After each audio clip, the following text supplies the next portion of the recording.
Une chaîne d'approvisionnement traditionnelle se présente ainsi. Les matières premières sont acheminées aux producteurs. Les producteurs envoient ensuite leurs produits finis aux grossistes, qui eux les répartissent aux différents distributeurs et détaillants. Ces derniers s'occupent de les distribuer aux clients finaux. Mais une fois le bien utilisé, que faire de ces produits en fin de vie? C'est ici qu'intervient la logistique des retours. La logistique des retours est une discipline qui s'occupe des flux de biens provenant du client vers le fabricant. Outre le service après-vente pour les produits défectueux, elle permet un recyclage ou une réutilisation du produit. Les facteurs nécessaires à prendre en compte pour établir une logistique des retours sont le rapport coût-bénéfice, les transports, le stockage, le réassemblage et recyclage, l'emballage, l'impact environnemental et les législations. Mais l'élément essentiel sans lequel tout ce système ne fonctionnerait pas est la volonté du client à retourner le produit. Il faut lui donner une raison financière ou morale, ou encore l'obliger légalement pour le motiver à retourner le bien. Pour illustrer ce concept, prenons l'exemple du recyclage des tapis aux États-Unis. En 2002, les fabricants, gouvernements, ONG et l'Agence de protection de l'environnement ont signé un accord national volontaire, c'est-à-dire non contraignant. Dans cet accord figurent les objectifs établis, à savoir réduire de 40% les quantités de tapis finissant à la décharge, épargner le pétrole et réduire les émissions de gaz à effet de serre.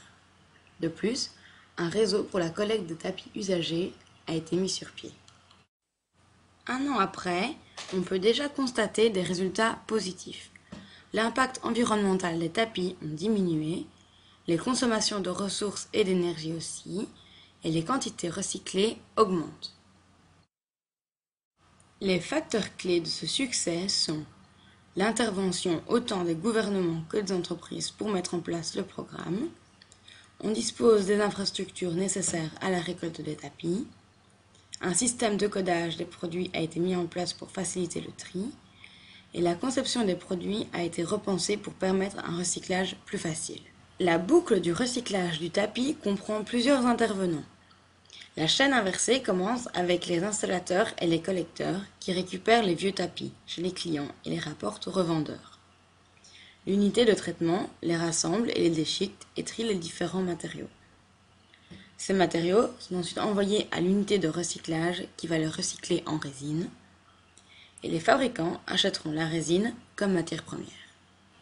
La résine recyclée permettra aux fabricants de produire de nouveaux tapis ou d'autres produits tels que des textiles, des coussins, des jouets, des pots de fleurs ou des sacs en plastique. Malgré son avantage écologique, le recyclage des tapis doit néanmoins rester économiquement attractif pour qu'il perdure. La balance coût-bénéfice doit être positive pour chacun des acteurs du processus et ainsi motiver au recyclage. Si l'activité n'est pas bénéficiaire, le gouvernement devra intervenir pour la subsidier ou l'imposer légalement. Quant à lui, le prix de la résine recyclée, tout en couvrant les coûts de recyclage, doit être inférieur au prix de la résine neuve pour rester compétitif sur le marché. Ce cas particulier du recyclage des tapis aux États-Unis montre bien qu'un tel processus de recyclage peut être économiquement rentable, car ce système n'a pas dû être imposé par le gouvernement.